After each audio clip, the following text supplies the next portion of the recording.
안녕하십니까? 전 지방에 거주하는 60대 후반 남자입니다. 날씨가 슬슬 단풍을 볼 수 있는 가을이 훌쩍 다가왔네요. 우리 지역이 유독 가을의 풍경이 그렇게 예쁘거든요. 한평생 다른 지역에 가지 않고 고향에서 살았는데 여전히 좋습니다. 다른 것보다 풍경이 너무 예뻐서 마음이 편안해지더라고요.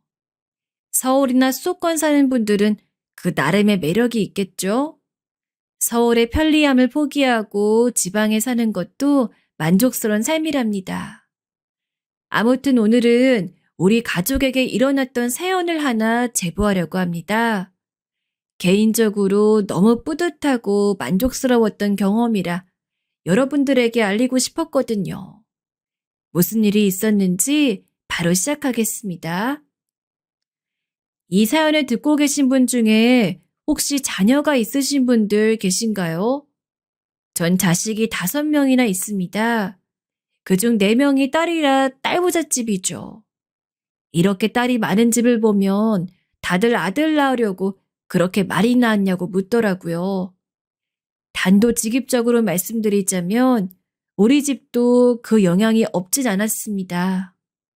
제가 형제가 없이 외동아들로 태어나서 우리 어머니는 손주들을 많이 원하셨어요.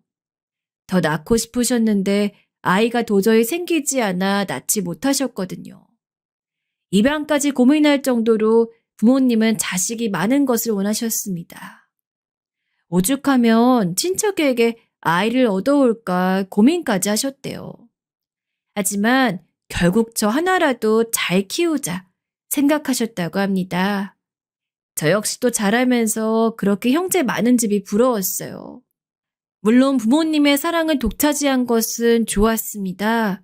하지만 외롭기도 했고 복잡한 집이 부러웠어요. 그래서 아내와 결혼하며 아이는 최대한 많이 낳자고 약속했습니다. 다행히 아내도 아이를 가지는 것을 원해 큰 불만은 없었어요. 그런데 첫째를 낳고 둘째를 낳았는데 둘 다 딸이더라고요. 물론 딸도 너무 예쁘고 사랑스러웠습니다. 하지만 사람 마음이라는 게 셋째까지 딸이니 우리 유전자에 아들이 없는 건가 싶었어요. 특히 우리 어머니가 옛날 분이라 아들을 원하셨거든요. 결혼하고 우리 부부는 부모님을 모시고 같이 살았습니다. 그래서 우리 어머니의 입김이 되게 셌어요. 그 상태에서 아내와 아이를 또 가졌는데 넷째까지 딸이었습니다. 넷째도 딸이라고? 도대체 우리 집엔 아들씨가 없는 거냐? 어떻게 된 게 아들이 안 나와? 이렇게 낳기도 힘들겠다. 아이고, 이게 무슨 일이야? 남들은 아들을 잘 만났던데 왜 너희는 딸만 넷을 낳아? 에이, 어머니, 우리가 성별을 지정해 낳은 건 아니잖아요. 그래도 아내가 고생했는데 왜 그러세요? 자식은 많은 게 좋다 하셨잖아요. 그러니까 그냥 예뻐해 주세요. 여보, 고생 많았어. 저도 사실 속으로는 넷째까지 딸이라고 하니 많이 당황했어요. 하지만 이미 우리 어머니가 아들이 아니라고 뭐라 하는 상황에서 저까지 딸이라고 아쉬워할 수는 없더라고요. 임신하고 출산하느라 고생한 아내가 안쓰럽기도 했고요. 그래서 전 넷째까지 딸이면 그냥 포기하려고 했습니다. 계속되는 출산에 아내의 몸이 많이 상하기도 했고요. 아들 낳자고 5째를 가졌는데 막내까지 딸이면 그땐 어떡하겠어요. 그래서 그냥 단념하려고 했는데 우리 어머니는 반드시 아들을 원하셨습니다. 이미 낳은 손녀들을 미워하는 건 아니었지만 아쉽다고 계속 끊임없이 말씀하셨어요. 우리 아버지는 원래 말씀이 매우 적은 편이셨어요. 아버지가 입을 여는 것은 귀한 일이었습니다. 말은 아껴야 좋은 거라고 제게도 늘 언행을 조심하라고 하셨죠. 그런데 아버지까지 나서서 아들이 필요하다고 하셨습니다. 아무래도 어른들 생각엔 대를 이으려면 아들이 필수라고 생각하셨겠죠. 그런데 만약에 우리가 아이를 또 가졌는데 그때도 딸이면 어떡해요? 아들 가지려고 임신했다. 딸이 생기면 또 여섯째를 가져요? 아유, 그렇게 아들을 원하면 차라리 입양은 어때요? 입양 같은 소리 하지도 마. 나처럼 애기 안 생기는 몸도 아니잖아.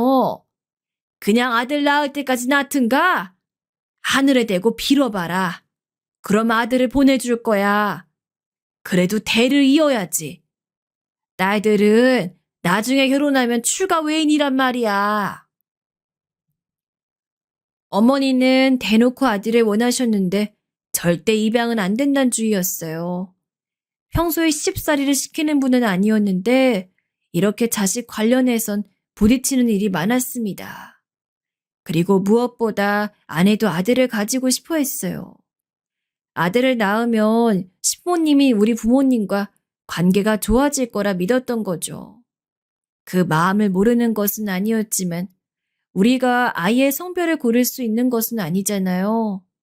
사실 셋째도 넷째도 아들을 바랬는데 딸이 태어난 거라 더욱 망설여졌습니다. 저는 그래서 가족들에게 제가 나서서 4명의 딸이라도 잘 키우자고 했어요. 실제로 우리 딸들은 제가 봐도 사랑스럽고 예뻤거든요. 성별이 뭐가 중요하냐고 딸들을 안고 소리쳤던 기억이 아직도 생생합니다. 그러다 우리 아버지가 지병으로 별세하게 되셨어요. 그때가 우리 큰딸이 고등학생일 때였습니다. 몸이 여기저기 많이 아프셔서 병상에 누워 계시다 집에서 돌아가셨어요. 그런데 아버지가 돌아가시기 전에 제게 뭐라 말씀하셨는지 아세요?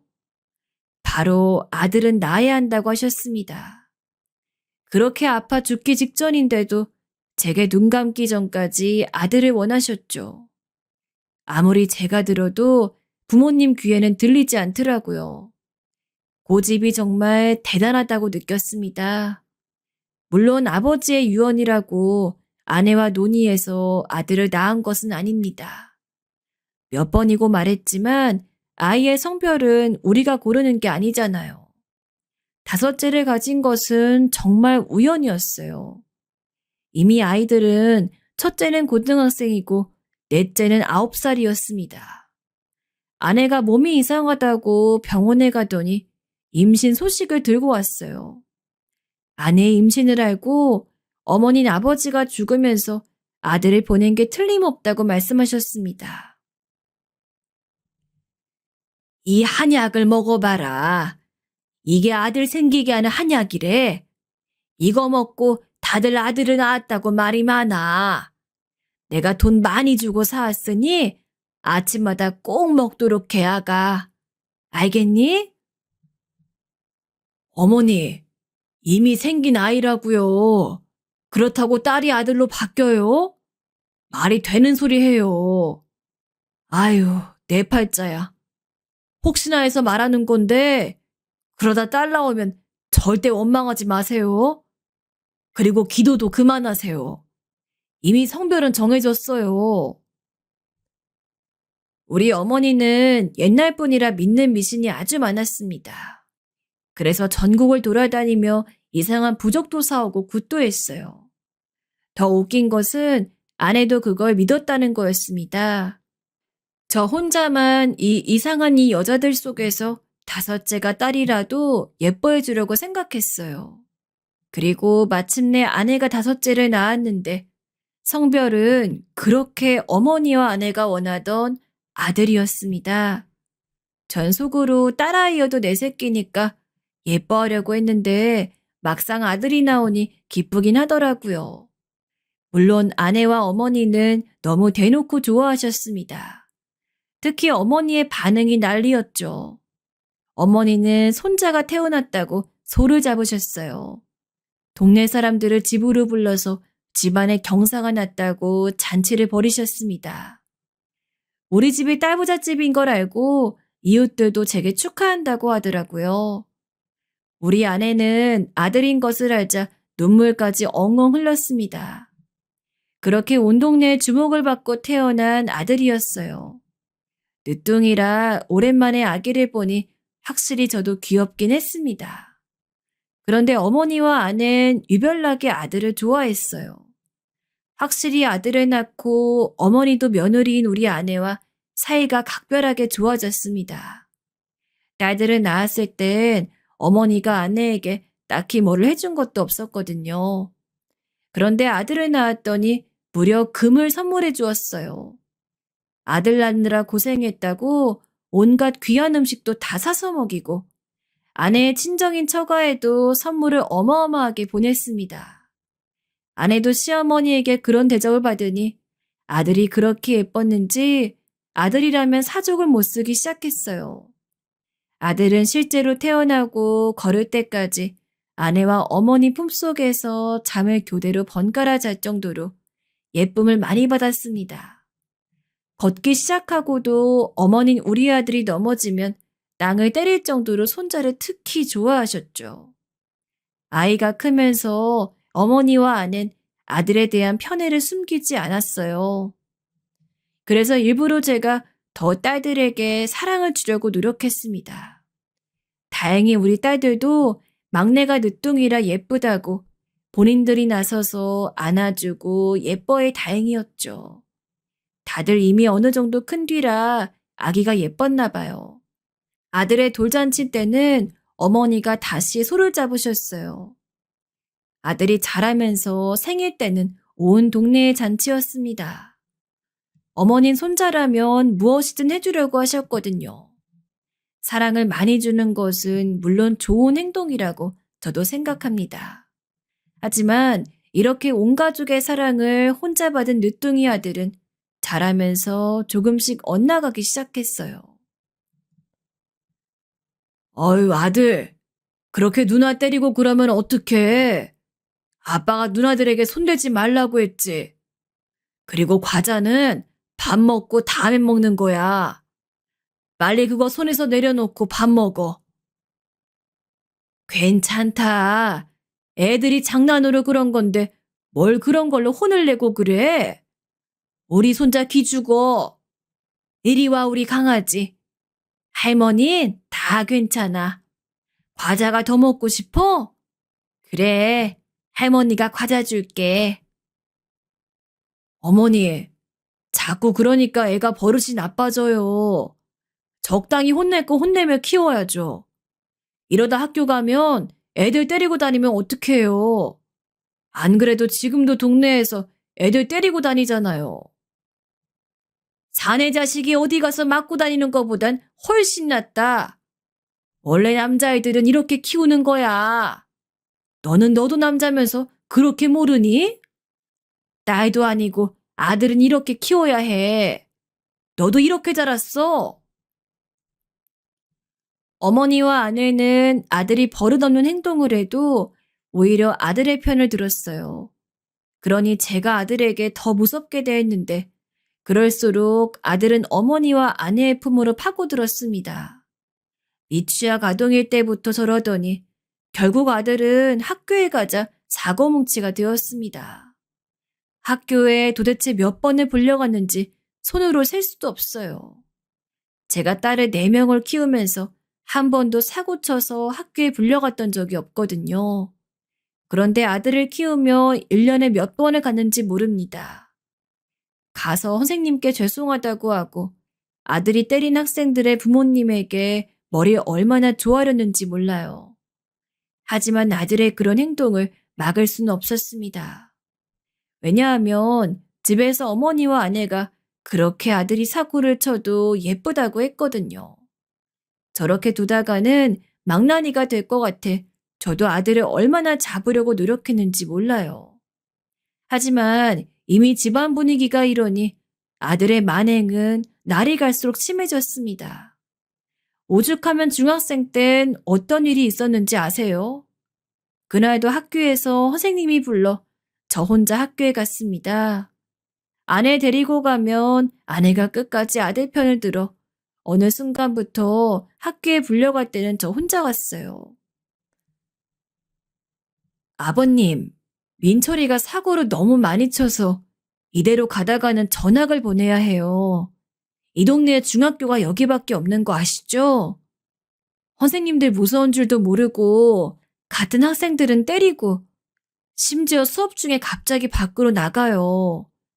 집에서 강하게 잡아주세요. 선생님의 말씀을 듣고 전 집으로 와서 아들의 머리를 밀어버렸습니다. 저도 참을 만큼 참았으니 이제 아들을 내버려 둘 수가 없었어요. 그동안 조금이라도 아들을 혼내려고 하면 어머니와 아내가 난리쳤는데 이번엔 저도 강하게 마음을 먹었죠. 아들의 머리를 밀어버리니 어머닌 제게 처음으로 손을 대셨어요. 왜 귀한 장씨 집안 대를 이을 아이에게 그러냐고 하더라고요. 저도 어머니의 자식인데 참 서운했습니다. 아내도 울면서 제 팔을 부여잡고 자기 아들을 괴롭히지 말라고 하더라고요. 이대로 가면 우리 아들 사람 구실 못한다고 저도 물러서지 않았습니다. 아들은 할머니인 우리 어머니 뒤로 가서 쏙 숨더라고요. 어머닌 제게 촌지를 주면 다 해결된다고 돈을 들고 학교를 향하셨어요. 이제껏 무슨 일이 일어나면 늘 이런 식으로 입막음했던 것을 저도 알고 있었습니다. 학교에 아들의 문제를 해결하려면 절대 촌지를 받으면 안 된다고 이미 말하고 온 뒤였어요. 그래서 저도 마음이 아팠지만 아들을 위해서 물러서지 않았습니다. 다행히 이 사건을 계기로 아들은 중학생 때 나름 조용히 학교에 다녔어요. 자잘한 사고를 치긴 했는데 적어도 제가 학교에 갈 일은 없었습니다. 물론 부작용으로 아들은 한동안 제게 말을 걸지 않았어요. 빡빡 밀린 머리를 하고 우리 어머니 품속에서 눈물을 보였죠. 아들의 비행은 막았지만 아내와 어머니도 제게 선을 넘었다고 얼마나 원망했는지 모릅니다. 다행히 딸들은 제 편을 들어주었어요. 만약 제가 여기서 물러났으면 아들은 지금 조폭이 되어 있을 거라고 했습니다. 저 역시 제 자식인데 당연히 이렇게까지 하고 싶지 않았으나 어쩔 수가 없었어요. 이렇게 아들은 나름 조용히 학교에 다니다 대학을 갈 나이가 되었습니다. 정말 안타깝게도 아들은 공부머리가 전혀 없었어요. 우리 딸들은 공부를 다들 잘해서 좋은 대학에 입학했는데 아들은 재수하고 삼수를 했는데도 대학에 갈 수가 없었습니다. 나 대학 안 가. 대학이 뭐라고 날 이렇게 힘들게 해? 아빠, 엄마, 할머니, 나 대학 가기 싫어. 그냥 동네에서 당구장이나 할래. 아빠 나 돈 줘. 난 공부할 머리 아닌 것 같아. 그래, 우리 손자가 당구장을 하고 싶구나. 할머니가 돈 줄 테니까 당구장 하자. 우리 손자는 그래도 돼. 대학이 다가 아니야. 그러니까 속상해하지 마. 알겠지? 우리 강아지. 아들은 급기야 대학에 가지 않겠다고 했어요. 그런 모습에 어머니와 아는 아들이 안쓰럽다고 당구장 용돈을 주자고 하더라고요. 전 당연히 반대했습니다. 공부가 아니더라도 자기가 살 길을 알아서 찾아야지 무슨 당구장을 말하는지 이해하지 못했어요. 전 그래서 기를 쓰고 반대했습니다. 그러자 아들은 대놓고 엇나가기 시작했어요. 급기야 동네 양아치들과 어울리기 시작했습니다. 학생 때는 아들 때문에 제가 학교에 그렇게 불러다녔는데 성인이 되자 경찰서로 가게 되었죠. 아들은 심지어 당당하게 제게 그러게 왜 당구장을 차려주지 않냐고 말했습니다. 제 자식이지만 너무 미웠어요. 그런데 이런 아들을 여전히 어머니와 아내가 감싸고 돌았습니다. 누나들은 다 공부해서 대학에 갔는데 아들만 혼자 대학도 못 가고 양아치들과 몰려다니며 오토바이를 타고 돌아다녔어요. 머리가 컸다고 제 말은 듣지도 않았습니다. 어머닌 그러게 그냥 빨리 당구장을 차려주자고 하더라고요. 큰딸은 결혼해서 아이를 낳고 살고 있었는데 어느 날 집에 오더니 몰래 저를 불러 심각하게 말했습니다. 아들을 계속 저렇게 두면 큰일이 난다고 빨리 잡으라고 하더라고요.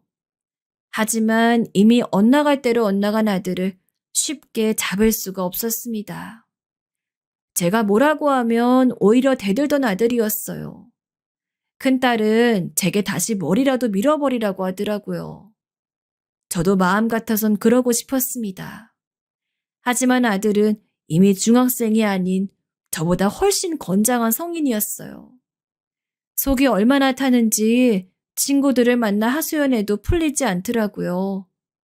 제가 더 속이 탔던 이유는 바로 어머니와 아내 때문이었습니다.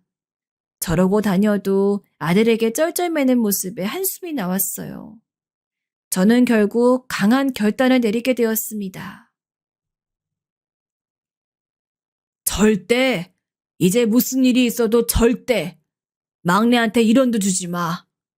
앞으로 막내한테 돈 주면 어머니 있고 뭐고 없어요. 쟤 저렇게 살면 우리 집 망한다고. 이미 양아치들하고 어울려 다니면서 우리 집 돈 다 까먹고 있는데 저게 뭐가 예쁘다고 그래? 아이고, 애 잡겠다 아들아. 그만해라. 우리 손주가 어린 마음에 그럴 수도 있는 거지. 우리 강아지 난 안쓰러워 죽겠어. 네가 너무 애를 쥐잡듯 잡으니까 애가 저리 된 거 아니야. 어머니, 저도 이제 못 참아요. 경찰서로 들락거리는 것도 한두 번이지. 이러다 제 교도소라도 가면 어떡합니까? 네?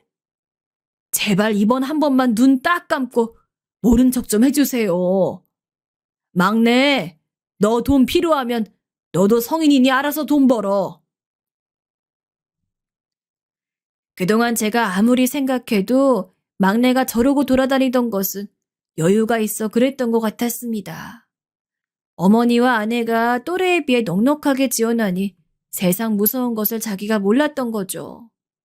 막낸 집에서 1원도 지원받지 못하자 급기야 어떤 행동을 했는지 아세요? 바로 군대에 갔습니다. 입대하겠다고 머리 밀고 온 막내를 보며 전 한숨이 그렇게 나왔습니다. 그래도 어차피 대한민국 남자라면 가야 하는 군대니 보내줬어요. 제발 가서 정신을 차리길 얼마나 빌었는지 모릅니다. 2년 뒤 제대한 막내는 제게 아주 진지하게 말했습니다. 진짜 당구장만 차려준다면 자기가 무엇이든 하겠다고 하더라고요. 본인은 머리가 좋지 않아 공부는 절대 못하겠다고 했어요. 그러면서 당구장을 제발 차려달라고 하더라고요. 너무 진지하게 말하기도 했고 제대하고 늠름해진 모습을 보고 전 처음이자 마지막이라고 약속하고 돈을 주었어요. 그러자 막내는 바로 당구장을 차렸어요. 처음에는 조금 열심히 하는 것 같았습니다. 우리 집에서 제일 먼저 일어나 당구장에 가서 청소하고 준비하더라고요. 열심히 일해 돈을 벌더니 집으로 고기를 사서 오기도 했어요. 그런 모습을 보며 아낸 기특하다고 눈물을 흘리더라고요.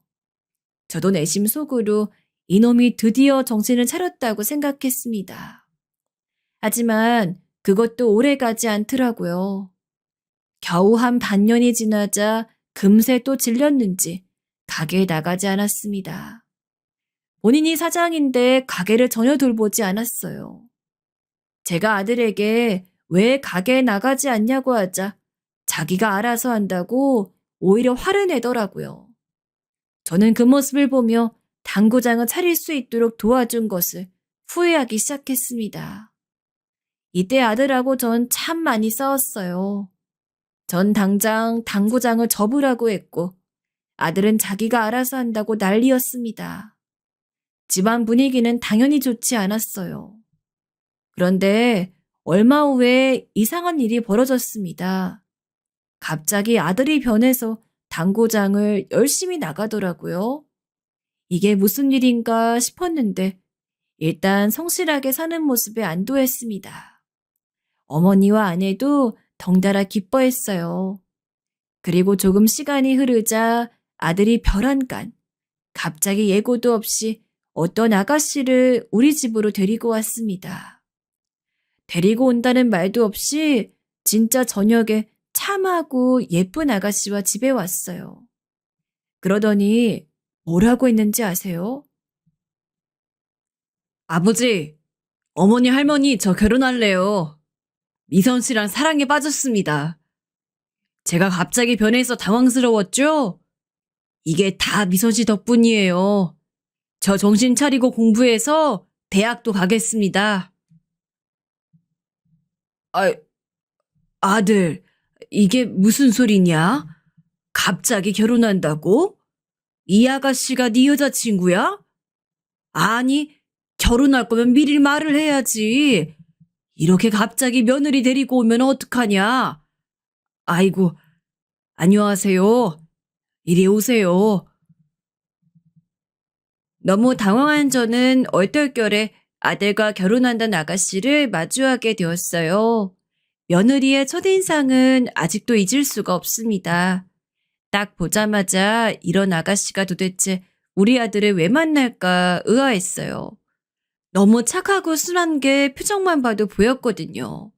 갑작스럽게 찾아와서 차린 것도 없는데 아무렇지 않아 보였습니다.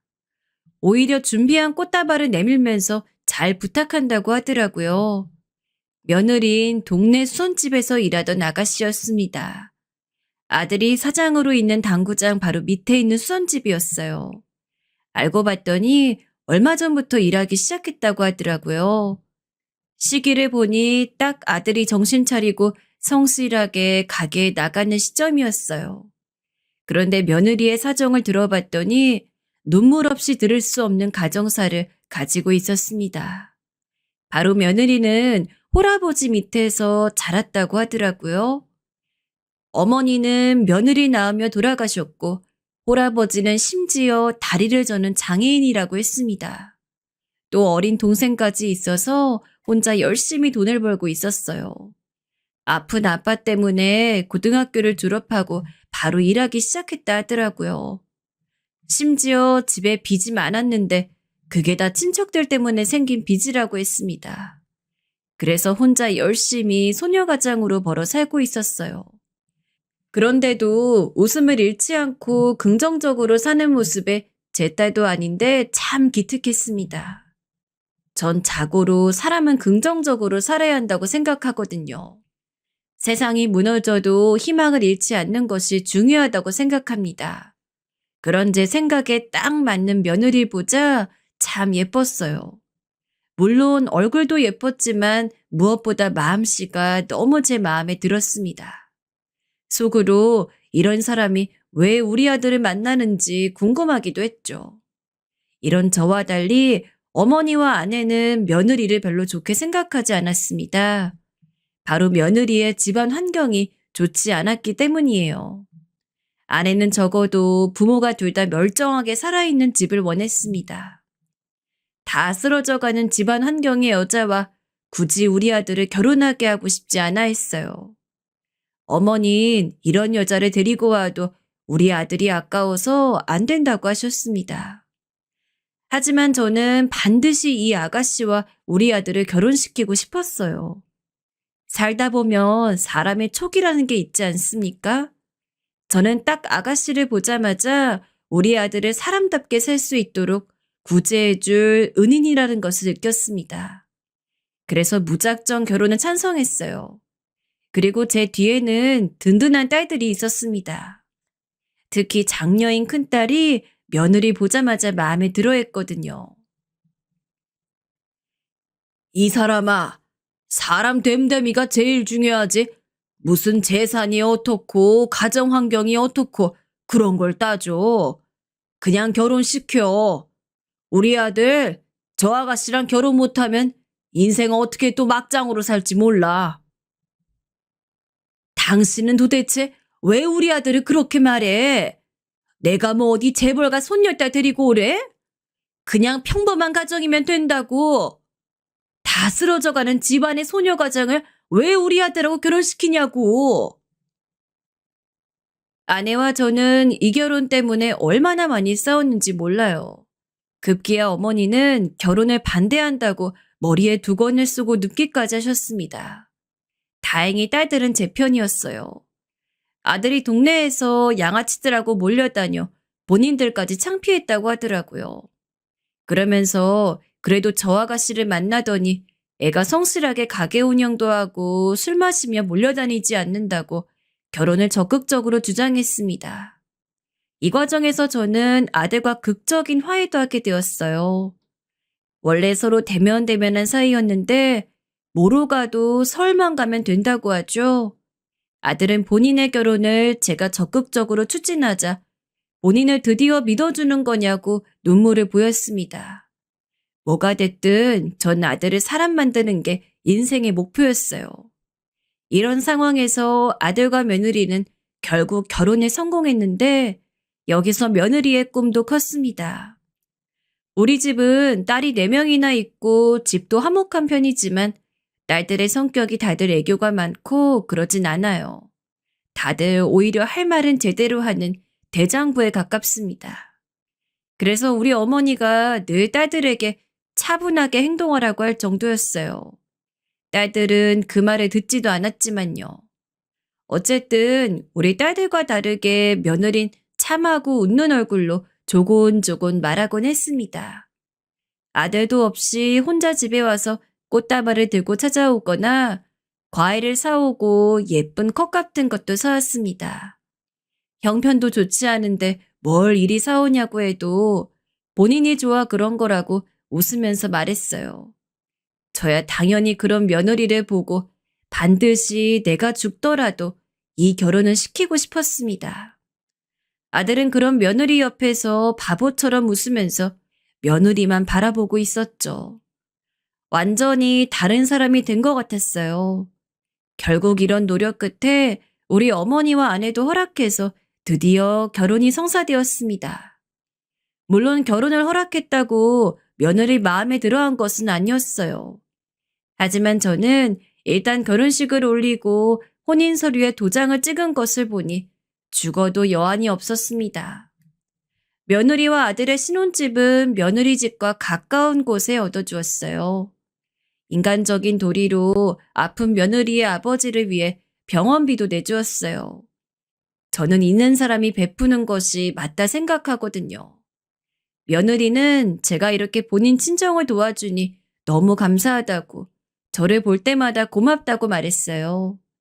일부러 생색내려고 도와준 건 아니지만 이렇게 감사함을 아는 며느리를 보니 뿌듯한 마음이 들었습니다. 그리고 며느리는 결혼하고 바로 임신해서 아이를 가졌어요. 며느리의 임신 이후로 아들은 더욱 새로운 사람이 되었습니다.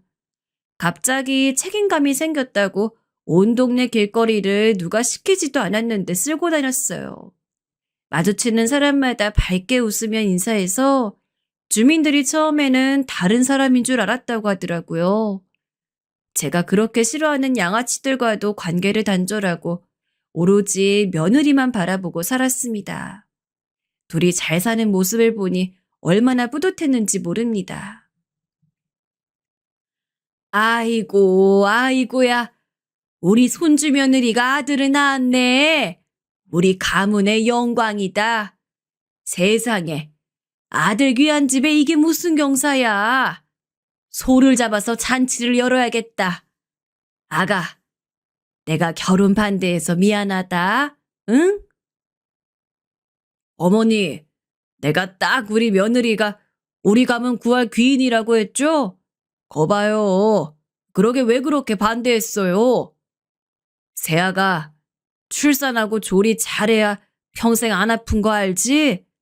어디 아픈 곳 있으면 당장 말해라. 며느리가 아들을 낳자 우리 며느리는 대놓고 손주 며느리 예뻐하기 시작했습니다. 옛날 뿐이라 어쩔 수 없는 상황이었죠. 며느리가 집에 들어오고 우리 집의 분위기는 누가 봐도 밝아졌어요. 그래서 주민들도 우리 집 근처를 지나가면 웃음소리밖에 안 들린다고 하더라고요. 그럴 수밖에 없는 것이 며느리가 우리 집에 참 잘했습니다. 생글생글 웃으면서 말동무도 해주고 나서서 안마도 해주고 너무 천사였어요. 시누이가 넷이나 있으니 며느리가 불편할 수도 있는데 본인이 나서서 우리 딸들에게 다가갔어요. 그래서 우리 딸들이 오히려 저보다 며느리를 더 챙기기도 했답니다. 손자가 돌을 갓 지났을 때 우리 어머니가 몸이 되게 아프셨어요. 아무래도 나이가 많이 드셨으니 노화가 진행되었습니다. 치매나 암 같은 심각한 병은 다행히 아니었는데 관절이 유독 아프셨어요. 아무래도 우리가 사는 지방은 병원이 서울보다 별로거든요. 병원에서도 서울로 가서 치료하는 게 낫다 하셨습니다. 그래서 어머니를 서울로 병원에 모시고 다닐 사람이 필요했는데 그걸 며느리가 담당했어요. 자기가 먼저 나서서 우리 어머니를 모시고 서울로 가겠다고 하더라고요. 전 처음에 며느리는 손자도 키워야 하고 또 불편할 수도 있으니 거절했습니다. 하지만 며느리는 본인 친정아버지의 병원비도 제가 다 내고 있는데 이 정도는 아무렇지도 않다고 하더라고요. 그러면서 본인은 원래 서울을 좋아했다고 어머니를 모시고 간 김에 서울 구경도 하겠다고 했어요. 그래서 며느리가 어머니 모시고 서울로 병원에 다녔는데 이때 우리 어머니는 며느리에게 푹 빠지게 되었습니다. 가는 동안 옆에서 우리 어머니가 심심하지 않게 말동무도 해주고 간식도 알아서 챙겼대요. 병원에서도 손을 꼭 잡고 옆에서 지루하지 않게 해주고 의사한테 궁금한 것도 대신 물어봤다고 합니다. 그러다 우리 어머니가 돌아가시기 전엔 집에서 누워 계셨어요. 거동이 불편한 어머니를 며느리가 옆에서 손수 돌봐주었습니다. 아가, 너 힘들지 않냐? 내가 돌볼 테니까 너는 가서 쉬어. 남의 집 귀한 딸 이렇게 힘들게 하면 내가 나중에 벌 받아. 가서 밥 먹고 편하게 누워 있어라. 아버님, 저는 괜찮아요. 우리 아버지 돌봤던 경험이 있어서 아무렇지도 않아요. 그리고 할머니, 제가 병원에 모시고 다니면서 어디가 불편한지 누구보다 잘 알잖아요. 저 믿고 맡겨주세요. 할머니도 제가 돌보는 것을 더 편해하세요. 표정부터 다르잖아요. 며느리의 말대로 우리 어머니는 아들인 저보다 며느리가 옆에 있을 때 가장 편해 보였어요. 실제로 저는 눈치채지 못했는데 며느리는 어머니의 눈빛만 보고 어디가 불편한지 바로 알더라고요. 기저귀도 손수 갈아주고 죽도 본인이 끓여서 먹여주었습니다.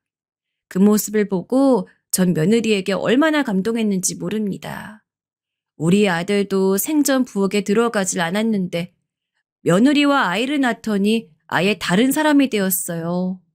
극진한 손자 부부의 간호를 받고 우리 어머니는 집에서 눈을 감으셨습니다. 눈을 감을 때도 우리 며느리를 끝까지 바라보셨어요. 며느리는 장례식 때도 본인이 마치 우리 어머니의 손녀인 것처럼 하나부터 열까지 다 챙겼습니다.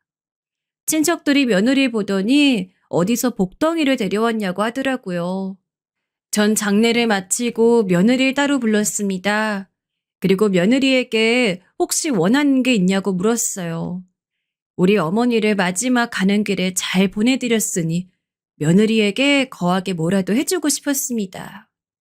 제가 명품 가방이나 부동산 같은 것을 말하자 웃으면서 본인은 그런 거에 관심이 전혀 없다고 거부하더라고요. 그러더니 며칠 뒤에 며느리가 저를 찾아왔어요. 사실 예전부터 며느리는 공부가 그렇게 하고 싶었다고 하더라고요. 가정 형편이 워낙 안 좋아서 공부를 접었는데 알고 봤더니 며느리는 아주 똑똑한 친구였습니다. 어렸을 때부터 사교육을 받아본 적도 없는데 늘 상위권의 성적을 유지했다고 하더라고요. 본인은 그래서 공부를 하고 싶고 또 공무원 직업을 가지고 싶다고 했어요. 전 며느리의 말을 듣고 반대할 이유가 전혀 없었습니다. 며느리가 공무원이 된다면 그것보다 좋을 게 어디 있겠어요? 그래서 그때부터 저는 며느리가 공무원 시험에 합격할 수 있게 모든 최선을 다하기 시작했어요. 아이는 우리 아들이 돌보도록 하고 공부에 필요한 모든 것을 마련해 줬습니다. 문제집도 사주고 독서실도 끊어주었어요. 공부를 편하게 할 수 있도록 카드도 주고 마음껏 하고 싶은 공부 마음껏 하라고 했죠. 며느린 그렇게 딱 2년을 공부하더니 바로 공무원 시험에 합격했어요. 공부하면서도 집안일도 하고 육아도 하고 심지어 시댁인 우리 집까지 챙겼습니다. 명절에 오지 말고 공부하라고 해도 도리는 해야 한다고 본인이 고집을 부렸어요.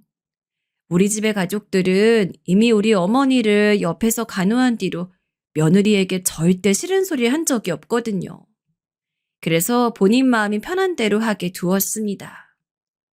그리고 여러분, 며느리는 본인이 공무원 시험을 준비하며 우리 아들도 공부를 시켰어요. 아들이 대학에 가지 못했다고 했잖아요. 며느리는 대학은 상관없으니 본인들의 미래를 위해 뭐라도 하라고 아들 보고 공인중개사 시험을 보게 했습니다. 그래서 아들도 며느리 옆에서 공부하더니 공인중개사 시험에 합격했어요. 아들 부부가 공부할 때 손자는 제가 직접 돌봤습니다. 며느리 닮아 어찌나 애교도 많고 예쁜지 모르겠어요. 그래서 육아하는 게 하나도 힘들지 않았어요.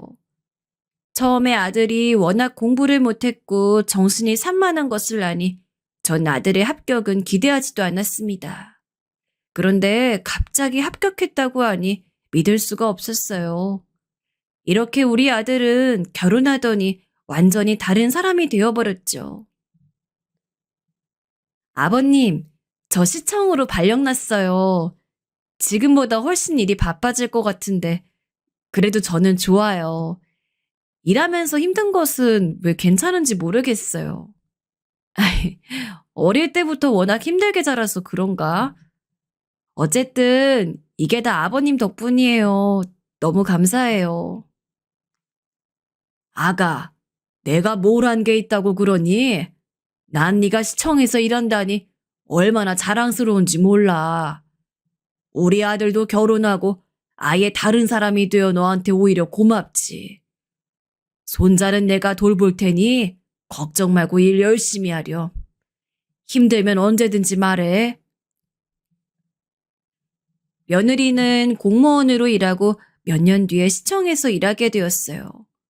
워낙 싹싹하고 웃는 얼굴이라 민원인한테도 유명했고 직원들 사이에서도 일을 잘해 유명했다고 하더라고요. 그러더니 바로 능력을 인정받고 시청으로 가게 되었죠.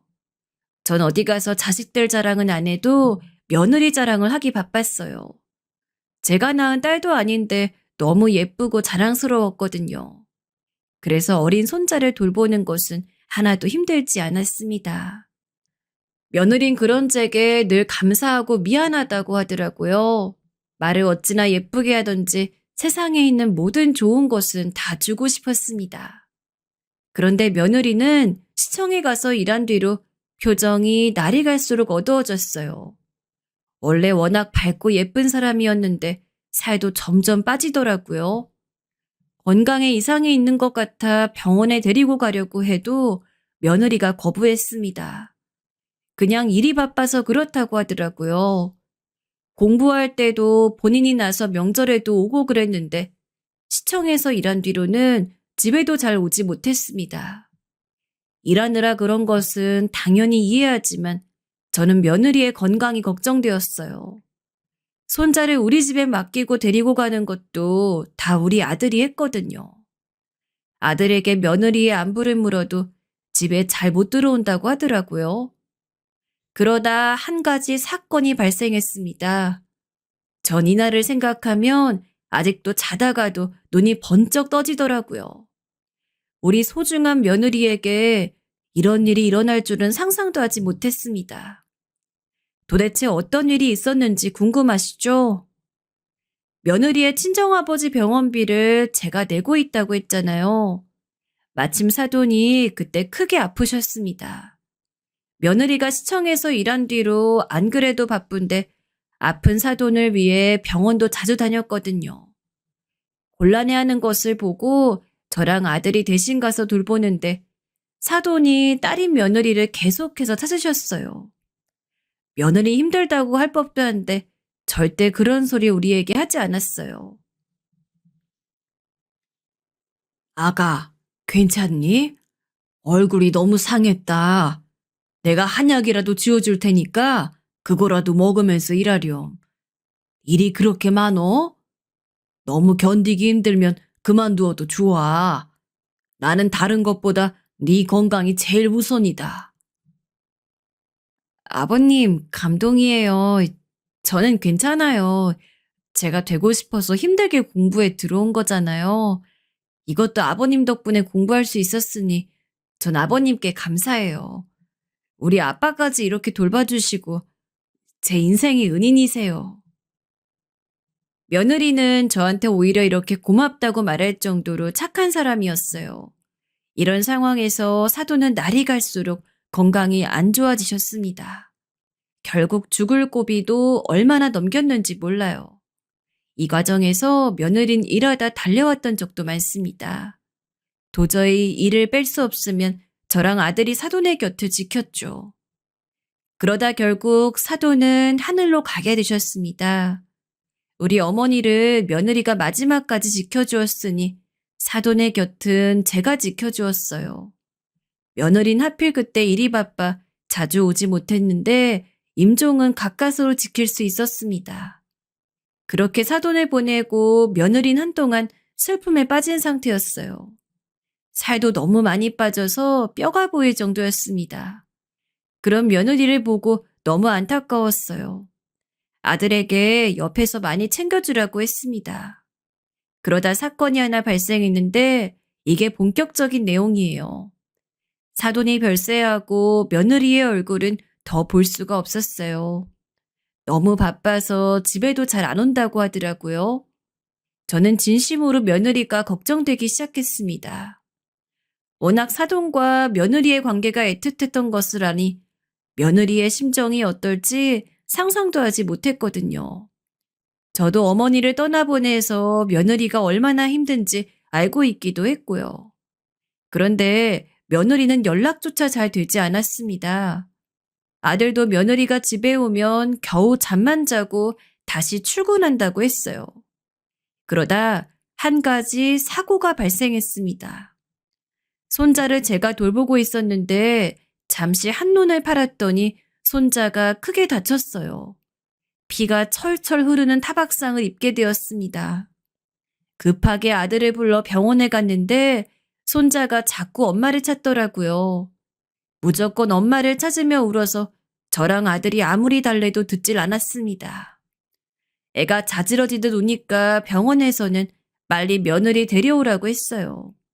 이러다 애가 탈진해서 쓰러진다고 빨리 엄마를 데려오라는 말에 전 급하게 며느리에게 전화를 걸었습니다. 평소에 저는 절대 며느리에게 먼저 전화를 걸지 않거든요. 그런데 그날은 손자가 기를 쓰고 울어 어쩔 수가 없었어요. 의사가 이러다 애가 울다 지쳐 탈수 증세가 온다고 난리였거든요. 그런데 며느리에게 전화를 아무리 해도 받지를 않았어요. 저는 순간 며느리에게 무슨 일이 생긴 것 같은 기분이 들었습니다. 그래서 시청으로 찾아갔어요. 당연히 평소에는 며느리가 시청에서 일해도 절대 찾아가지 않았습니다. 그게 당연한 거니까요. 하지만 이날은 어쩔 수가 없는 급한 상황이었습니다. 그래서 시청에 갔는데 며느리의 부서를 제가 이미 알고 있었거든요. 급하게 며느리를 찾아갔더니 며느리가 자리에 없었습니다. 일하느라 바빠서 전화도 못 받는 사람이 어디 간 건지 궁금했어요. 그런데 비상구에서 무슨 소리가 들리더라고요. 설마 싶은 마음에 갔더니 어떤 상황이 벌어지고 있었는지 아세요? 저는 순간 보자마자 분노를 참을 수가 없었어요.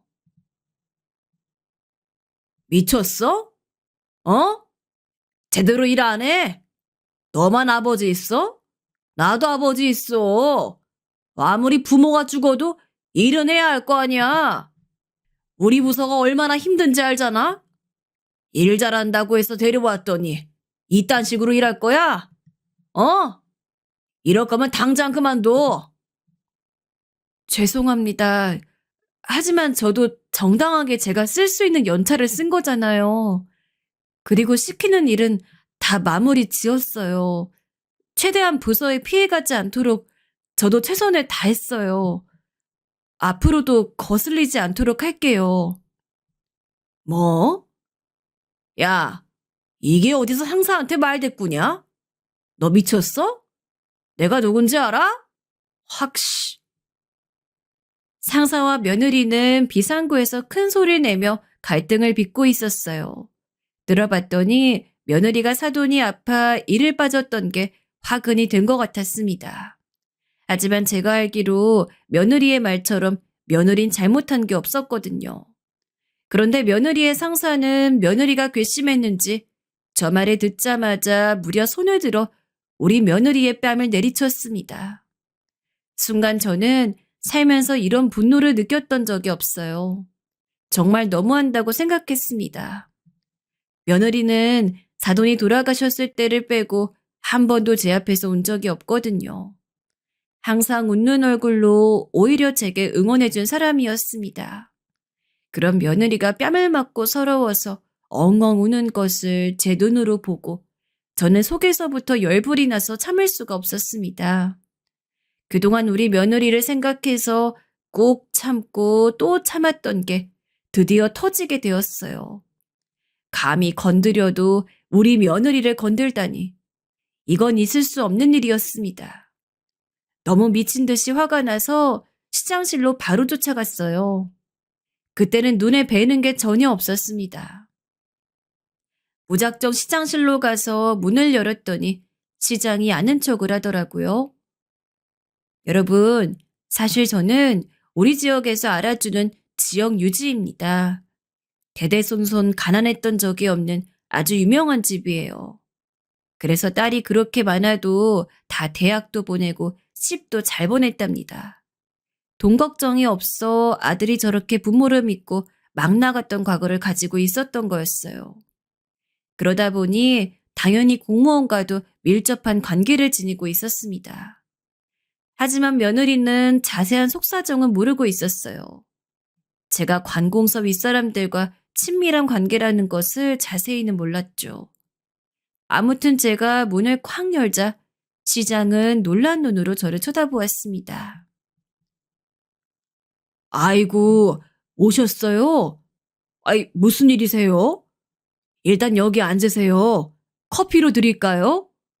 아유, 오랜만이세요. 요즘 바쁘셨는지 도통 안 보이시더라고요. 안 그래도 제가 연락드리려 했습니다. 연락이고 뭐고? 여기 시청은 부하 직원에게 뺨도 때리나? 시장님, 이래도 되는 건가요? 네? 아버지가 돌아가셔서 힘든 아랫사람에게 위로는 못 해주고 일을 왜 빠지냐고 뺨을 때리면 그게 공무원의 도리냐고. 제가 불같이 화내자 시장은 영문을 모르겠다는 표정이었습니다. 저는 제가 본 것을 설명했어요. 우리 며느리가 비상구에서 본인 상사에게 뺨을 맞는 것을 봤다고 하자 시장은 머리를 조아리기 시작했어요. 제가 여전히 화를 주체하지 못하자 시장은 결국 시청에 있는 모든 공무원을 집합시켰습니다. 강당으로 모인 공무원들에게 시장이 앞에서 부하 직원을 때린 사람이 있으면 자진 신고하라고 했죠. 그런데 제가 뻔히 얼굴을 아는데 그 상사가 나오지 않더라고요. 순간 화를 또 참지 못하고 제가 나섰습니다. 가서 네가 우리 며느리 뺨을 때렸냐고 소리를 지르자 상사는 벌벌 떨기 시작했어요. 마침 그 부서회장이 저랑 친밀한 사람이었거든요. 저를 알아보고 역시 머리를 조아리자 상사는 급기야 눈물을 보이기 시작했습니다. 며느리도 놀란 토끼눈이 된 채로 저를 바라보았어요. 아가, 난 네가 이런 취급 당하고 일하는 거 보면 화가 나 참을 수가 없어. 너는 잘못한 게 없으니 가만히 있어. 내가 알아서 할게. 우리 며느리가 아버지가 돌아가셔 힘든데 거기다 대고 상사란 사람이 이래도 되는 거냐고요? 당신 당장 우리 며느리에게 사과하세요.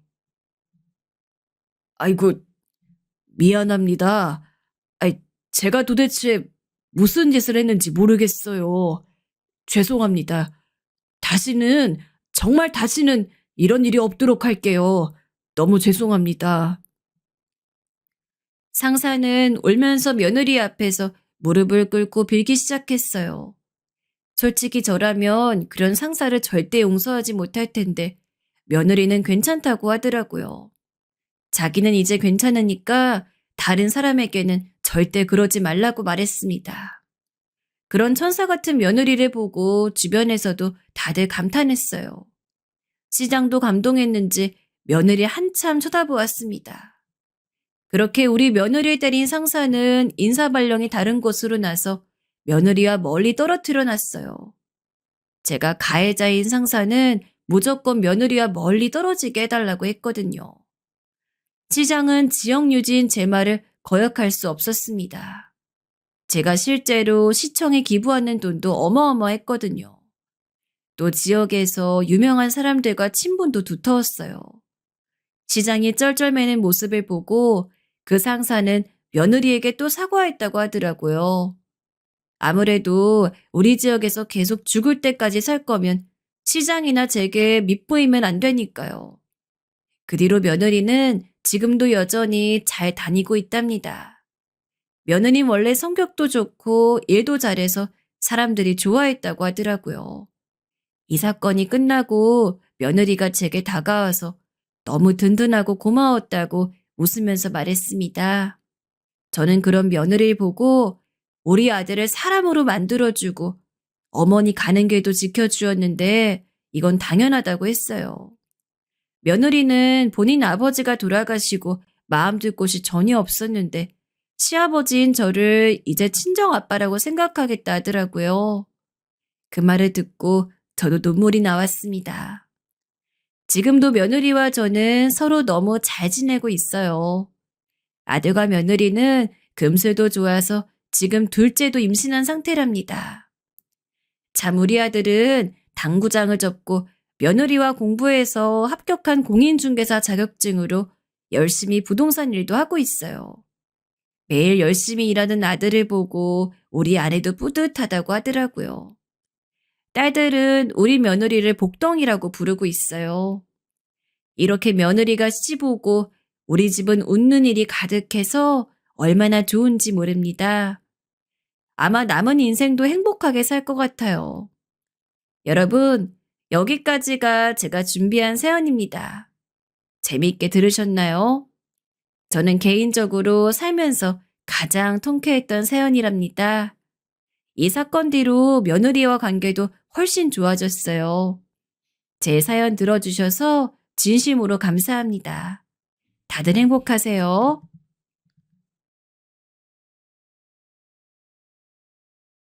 안녕하십니까. 어느새 초로에 접어든 사내입니다. 슬슬 은퇴를 생각하면서 인생의 마지막 장을 준비할 나이가 되었습니다. 누구나 그렇겠지만 인생의 마지막 후반전이야 뭐 별다를 게 있겠습니까마는 오랜 세월 잊고 지냈던 친구를요. 근래에 다시 찾게 되었습니다. 그래서 자랑 삼아 우리 둘의 우정을 한번 이야기해 보려고 합니다. 형만이와 민규.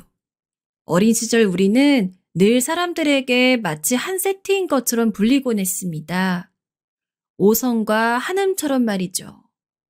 어쩌다가 그 녀석과 제가 친해지게 되었는지 가끔 생각해 보곤 합니다만 너무 어린 시절이라 정확히 기억은 나지 않습니다. 하지만 우리가 초등학교 1학년 때부터 단짝이었던 것만은 확실합니다. 갓 입학한 코올리개들끼리 다들 좀 서먹하기 마련이었지만 우리들은 늘 어깨동무를 하고 다녔지요. 지금도 기억이 나는군요.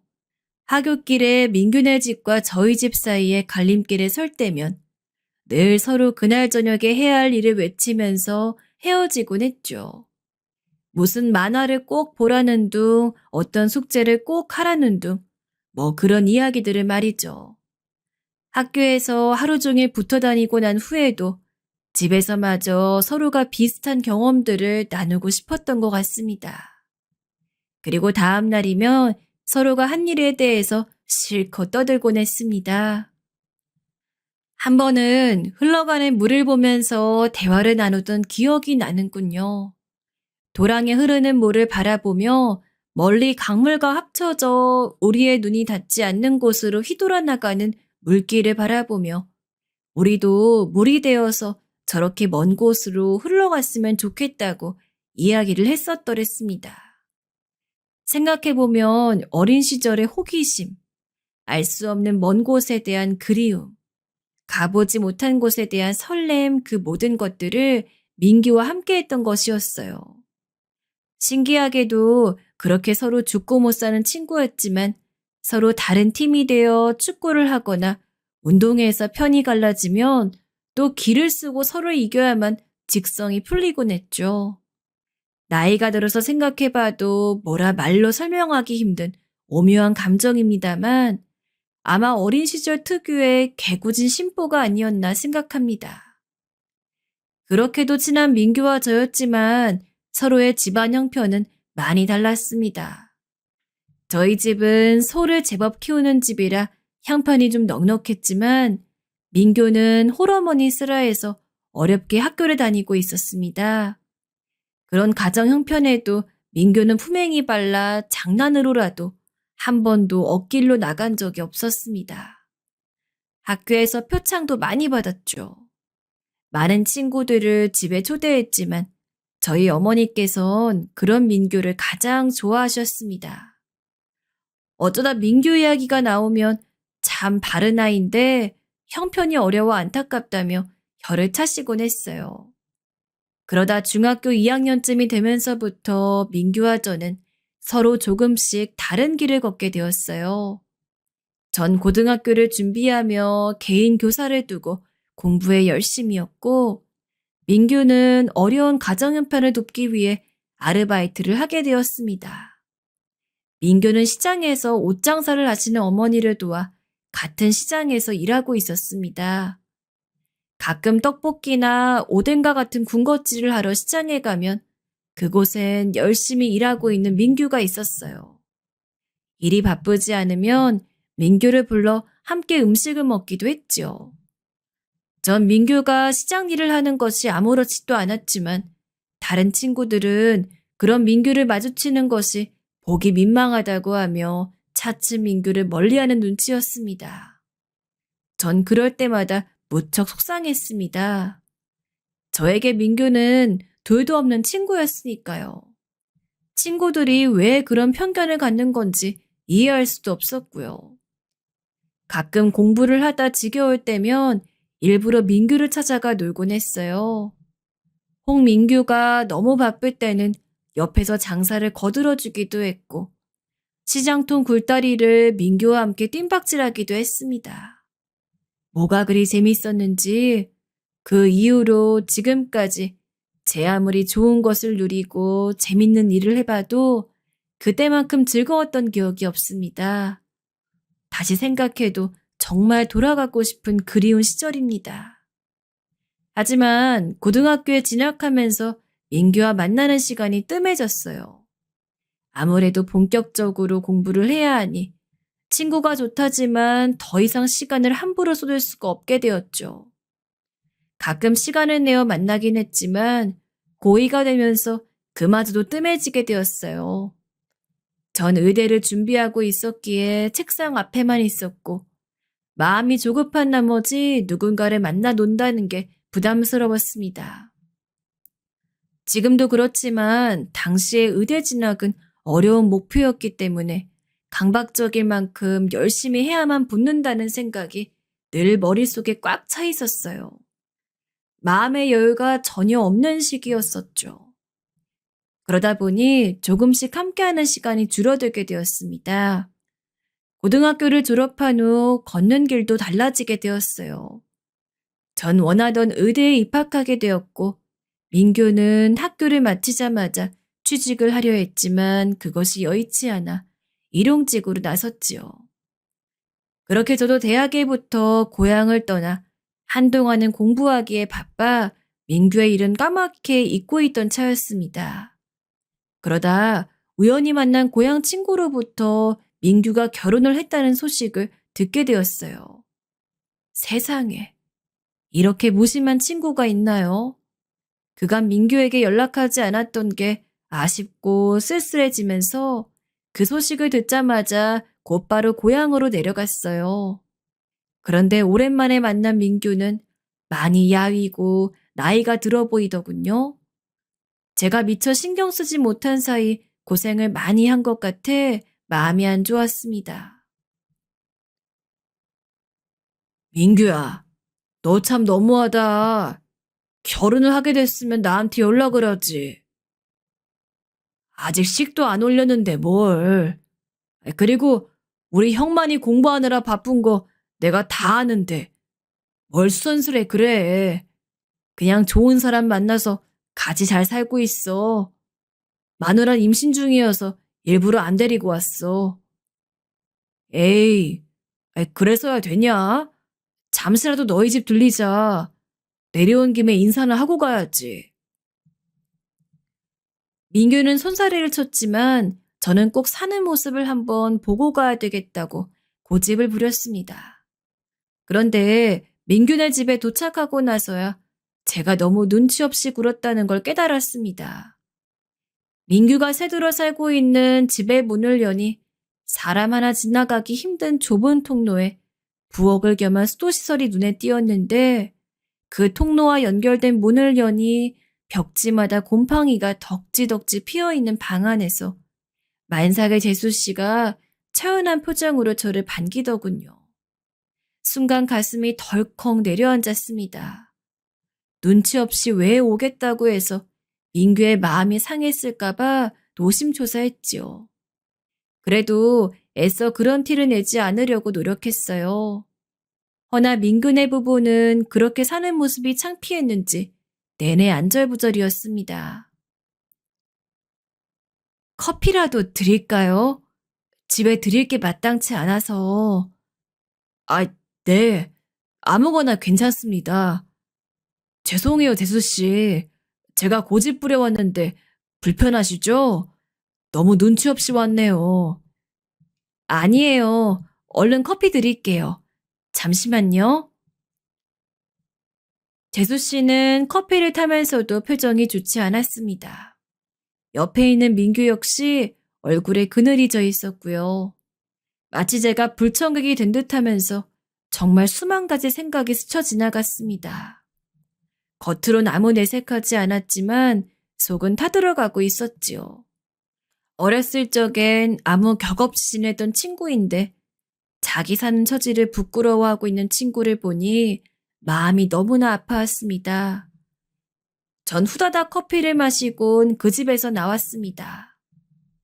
그리고 곧장 집으로 달려가 어머니께 말씀드려 돈 300만 원을 빌렸지요.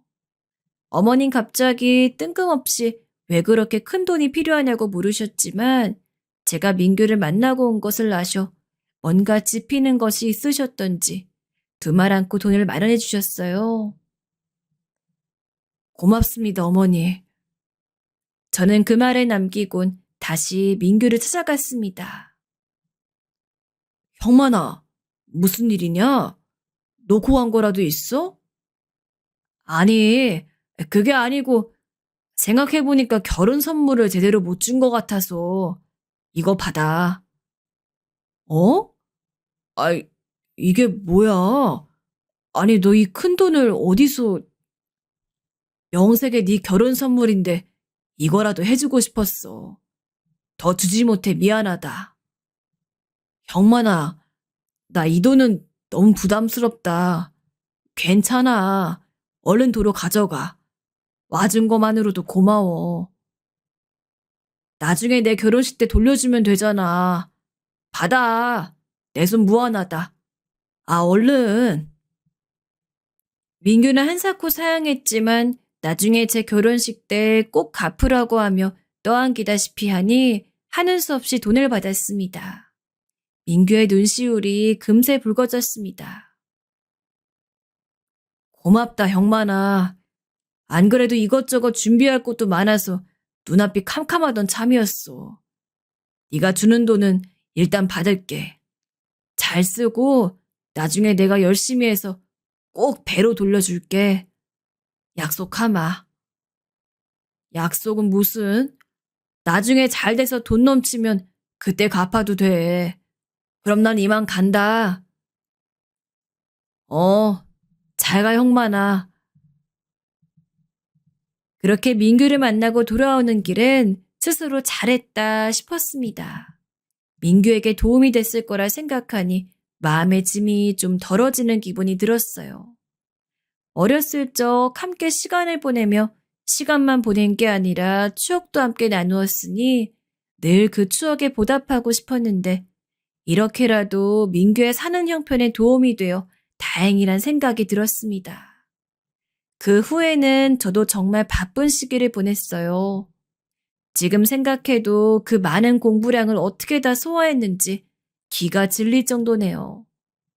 명절에나 가끔 집에 내려갔다 이내 바삐 올라오다 보니 민규를 자주 만나지도 못했고 그저 가끔 생각날 때마다 전화 통화나 하는 정도였지요. 그 사이에 형편이 썩 나아지진 못한 것 같지만 그래도 목소리는 늘 밝아 다행이었습니다. 민규나 저나 고생하긴 매한가지였으나 그저 젊어서 고생은 사서도 한다며 서로를 격려했습니다. 넌 잘 될 거야, 형만아. 너무 걱정하지 말고 지금처럼만 하면 돼. 고맙다, 민규야. 네가 있으니까 참 위로된다. 가끔 통화를 하는 정도였지만 이상하게도 민규의 따뜻한 말을 들으면 딱딱했던 마음이 풀어지며 위로를 받는 듯한 기분이 들었습니다. 다른 친구들과 통화를 하는 것보다 민규와 통화하는 게 훨씬 좋았지요. 그래서 힘든 일이 있거나 지칠 때면 민규에게 전화해 제 속 얘기를 허물없이 털어놓곤 했습니다. 참 공부가 쉽지 않다. 내가 너무 만만히 생각했나 봐. 다른 친구들이 힘들어하는 것 같지도 않은데 나만 뒤처지는 것 같아. 아니야. 너 지금 잘하고 있어. 내 보기엔 너만큼 똑똑하고 잘난 놈 없다. 그러니 기죽지 말고 힘내. 지금 생각해보면 아무것도 모르는 어린 시절 민규의 그런 말들 덕분에 힘든 시기들을 무사히 지날 수 있었던 것 같습니다. 시간이 한참 흘러 저는 긴 과정을 마치고 의사가 되었습니다. 그 사이에 제 배필도 만났죠. 아내에게도 민규 이야기를 자주 했습니다. 제 어린 시절을 이야기하자면 절대 빼놓을 수 없는 친구였으니까요. 아내도 우리 둘의 이야기를 재밌어하며 민규를 꼭 한번 만나보고 싶어 했는데 그 사이에 고향에 들를 때마다 민규는 항상 일에 바빠 만나보지 못했어요.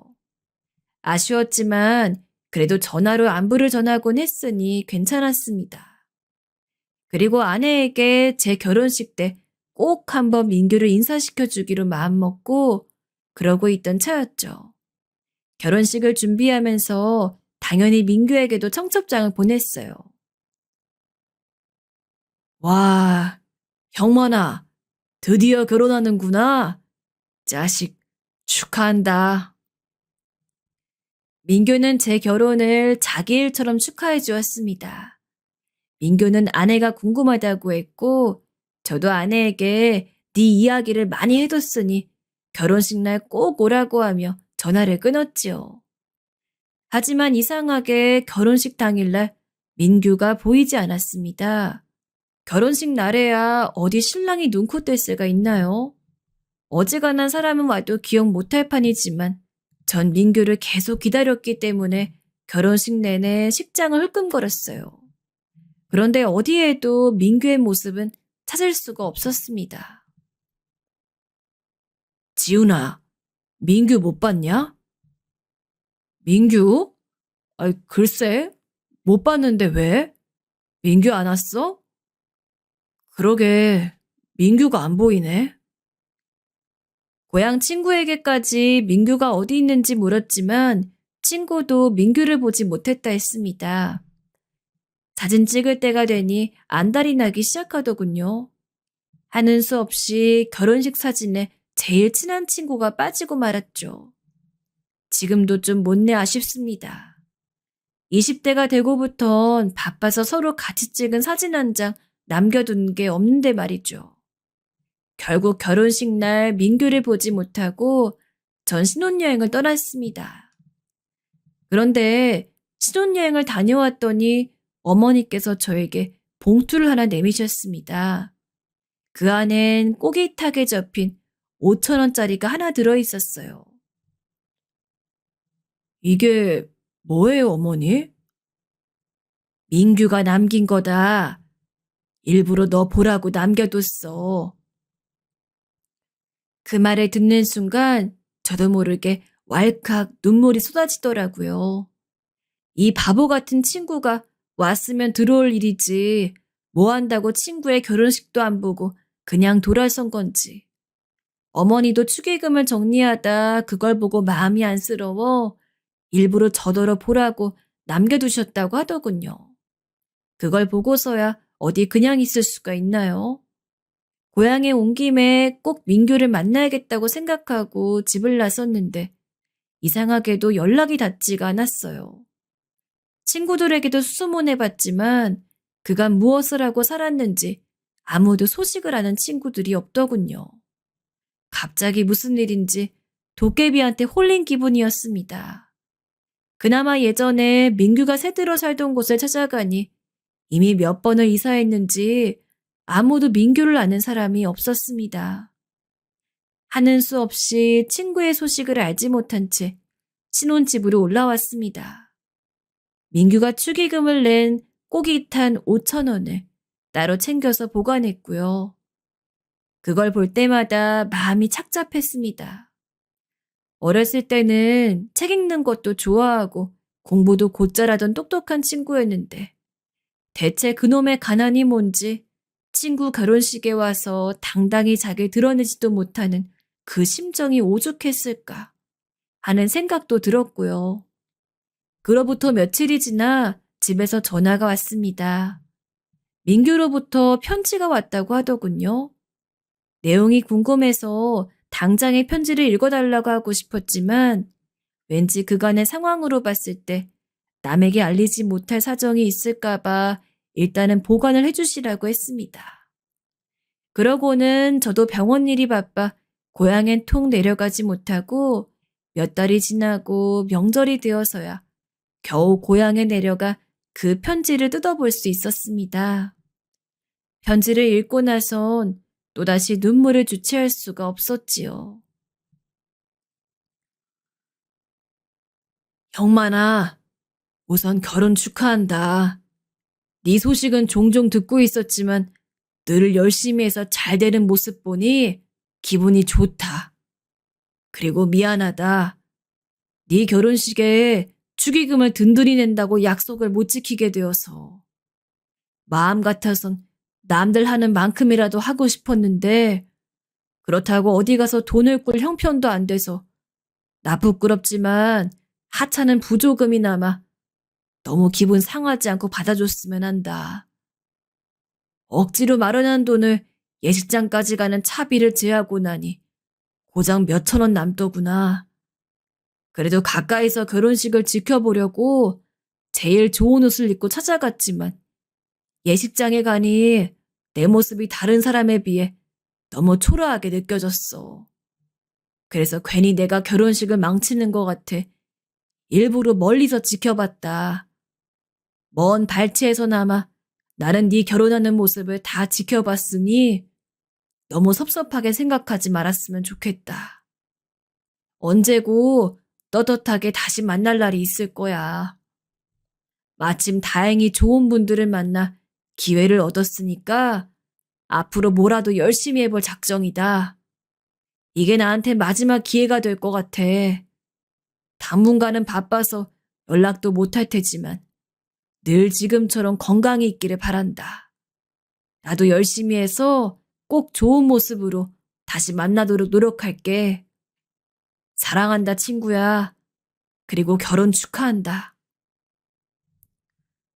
제 결혼식을 먼 발치에서 지켜봤던 친구의 말은 저를 너무도 가슴 아프게 했습니다.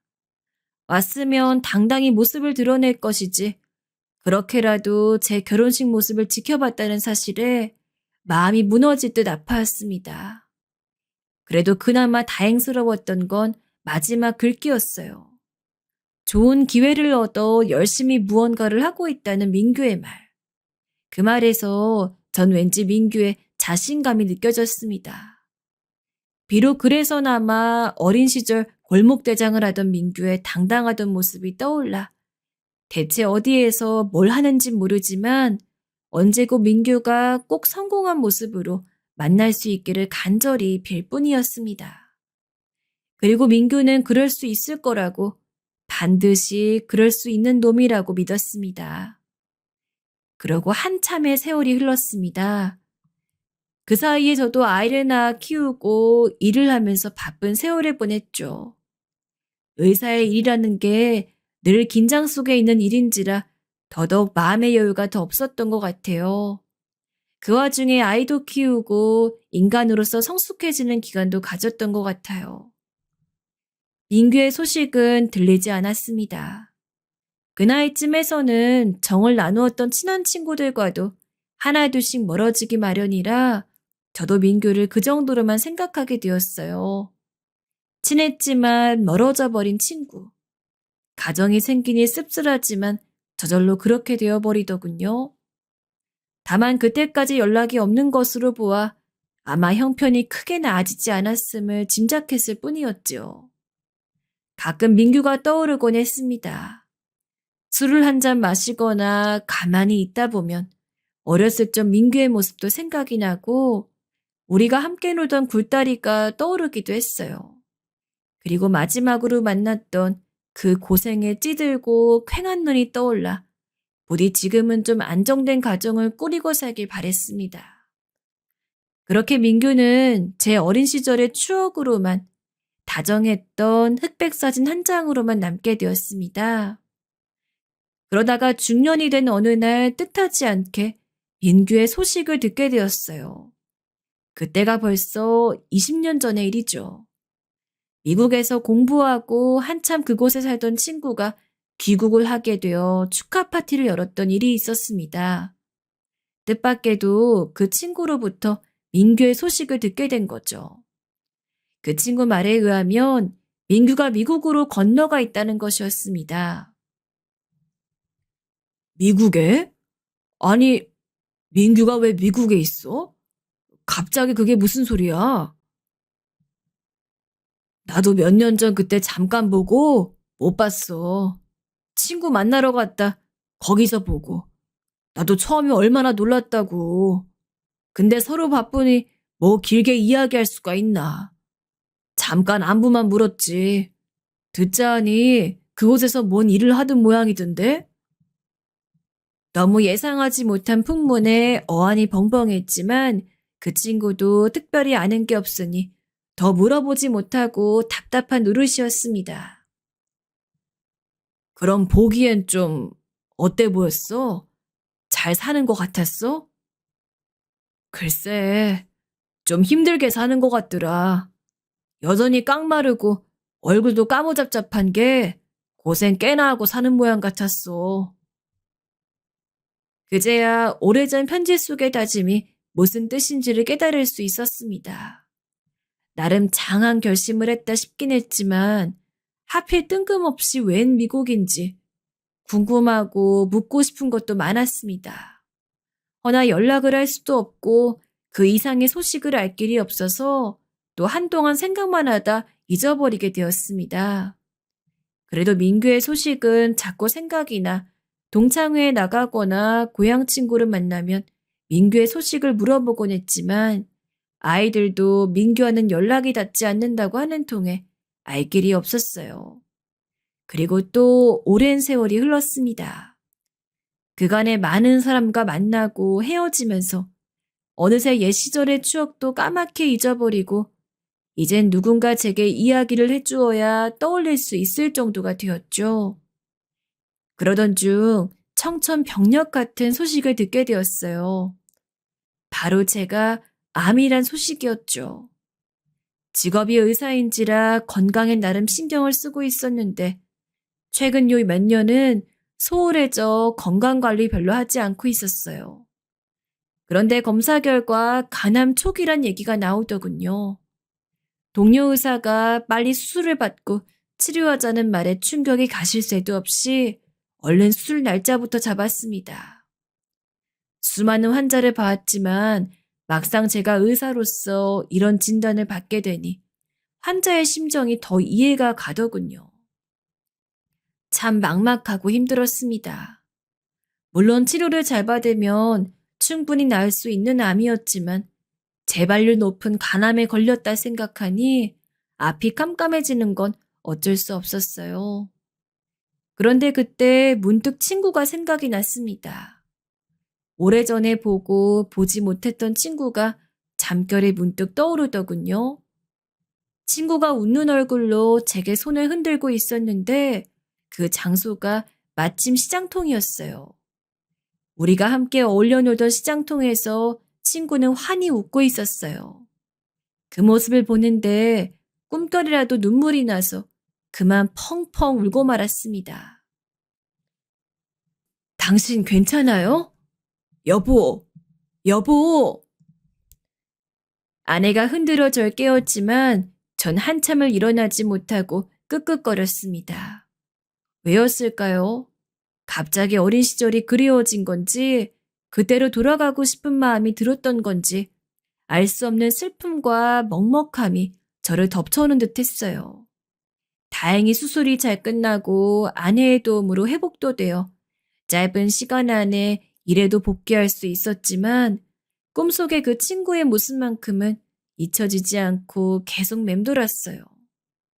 그리고 몇 년 후에서야 꿈속에서 보았던 옛 친구를 다시 재회하게 되었습니다. 참 그러고 보면 인연이라는 게 즐기고도 기가 막힌 법입니다. 작년에 큰아들의 결혼식이 있던 때였어요. 경사를 맞아 식구들 모두가 들떠 있었죠. 마음처럼 성대하게 일을 치르긴 곤란했습니다.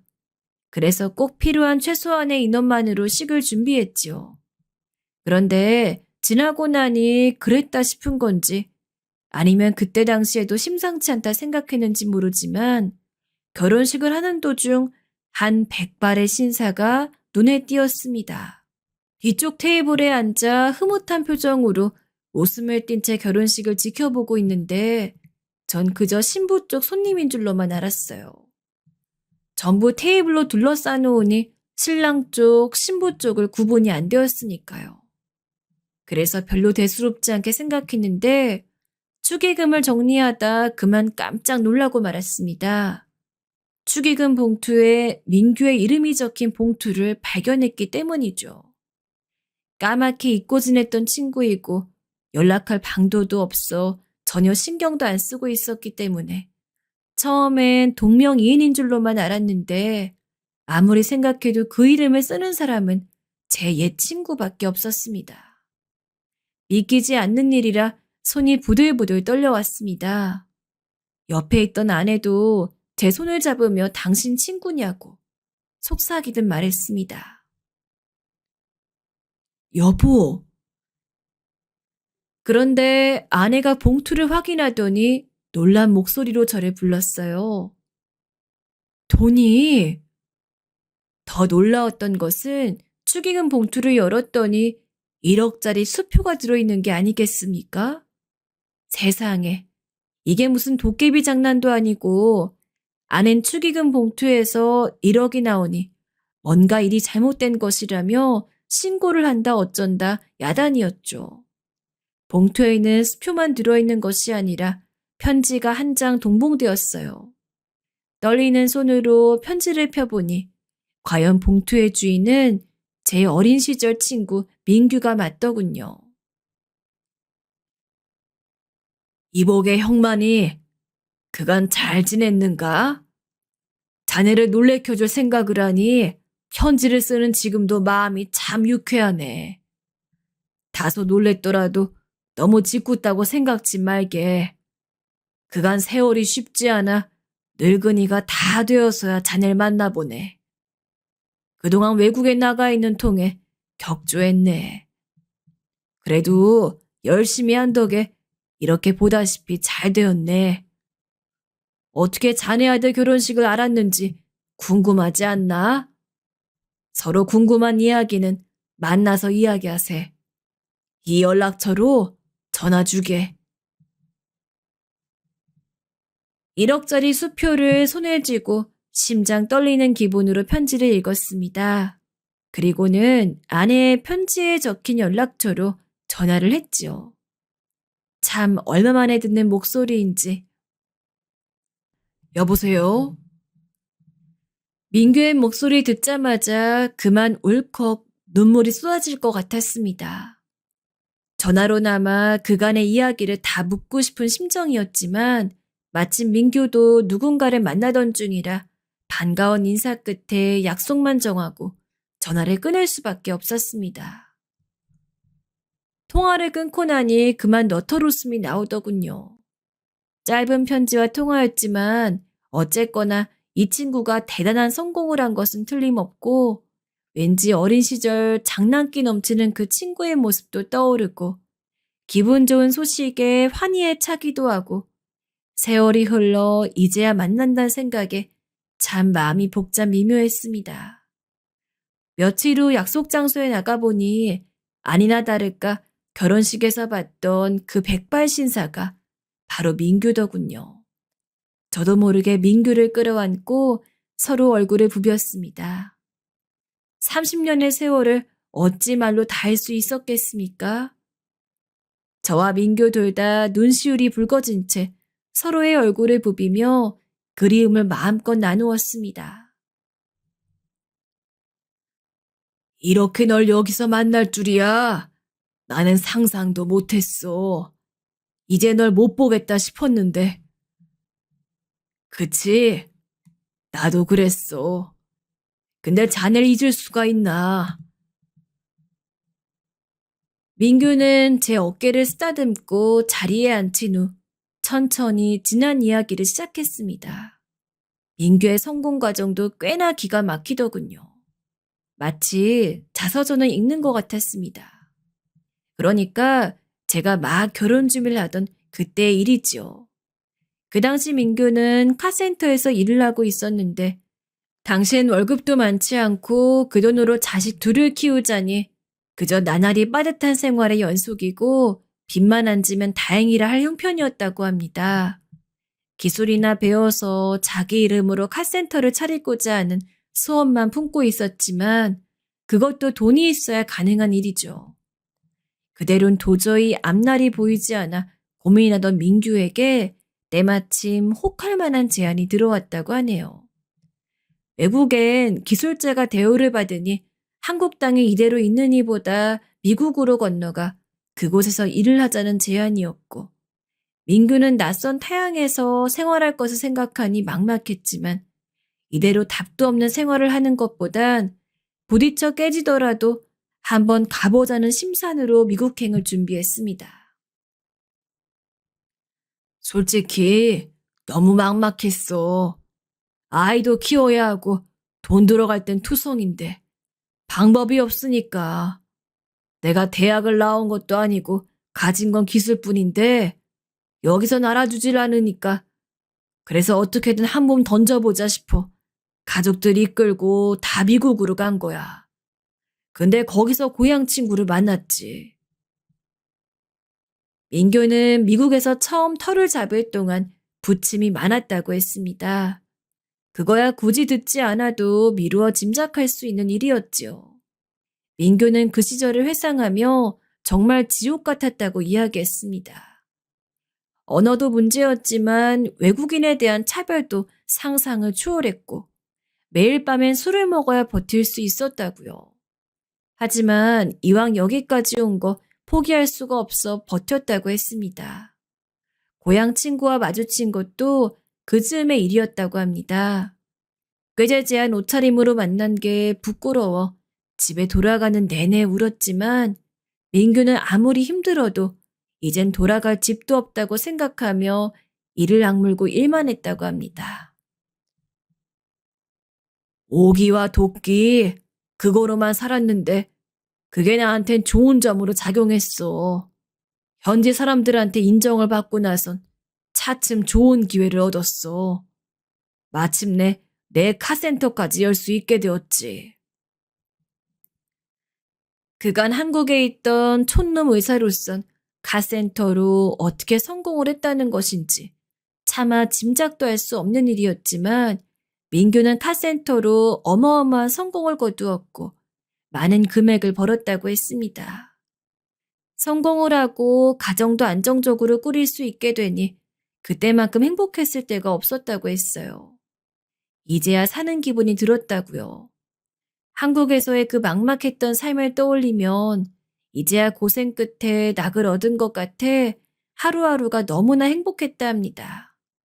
하지만 그러던 어느 날 민규는 또다시 지옥 속으로 들어가야 했다 합니다. 믿을 수가 없었지. 처음에는 내 아들이 죽었다는 게 아들의 시신을 보고서도 믿을 수가 없어. 한참을 어루만졌네. 바로 애지중지 길렀던 아들이 바로 교통사고로 죽고 만 것이었습니다. 나중에 아들에게 카센터를 물러주려 했어. 그래서 아들도 열심히 일했고. 그런 아들이 하루 만에 세상을 등지게 된 거야. 민규는 그때를 생각하는지 다시 눈시울이 붉어졌습니다. 그리고 제 앞에서 손수건을 들어 눈물을 몇 번 훔쳤습니다. 저 역시 눈물을 훔치며 민규의 이야기를 들었어요. 제가 감히 상상도 못한 슬픔과 상실을 겪어낸 친구 앞에서 무슨 말을 할 수가 없었어요. 그때 처음으로 다 놓고 싶었네. 성공도 미국도. 아마 아내가 아니었다면 나도 세상을 등졌을 거야. 민규는 남은 사람이라도 살자고 하는 아내 덕분에 하루하루를 살았다고 했습니다. 술과 약이 있어야 잠에 들 수 있었지만 그래도 그렇게 2년, 3년 살다 보니 사라졌다고 했어요. 그 후 아내와 단둘이 카센터를 운영하면서 열심히 살다 나이를 먹고 나선 한국에 돌아오자는 말이 나왔다 했습니다. 아내도 한국이 그립다고 했고 자기 역시 마지막은 한국에서 묻히고 싶었다고요. 나이도 제법 들고 노년을 고향에서 편하게 보내고 싶었어. 자네도 알다시피 고향이 나한테도 형만이 자네한테도 가장 소중한 곳이지 않나? 저는 민규의 말을 들으며 고개를 끄덕였습니다. 맞죠. 고향은 민규에게나 저에게나 가장 소중하고 애틋한 곳이었습니다. 가장 순수한 마음으로 뛰놀던 곳. 아무 걱정 없이 아무 슬픔 없이 서로 향해 웃을 수 있었던 곳이었어요. 그리고 그곳엔 친구가 있었지요. 너무도 소중한 친구가. 멀고 먼 세월을 돌아 이렇게 만나게 된 친구가요. 그렇게 민규는 한국에 돌아와서 가장 먼저 고향에 내려갔다고 합니다. 저 말고도 한 친구에게 도움을 받은 것이 있어 그 친구를 찾아갔다가 그 이로부터 제 아들의 결혼 소식을 듣게 된 것이죠.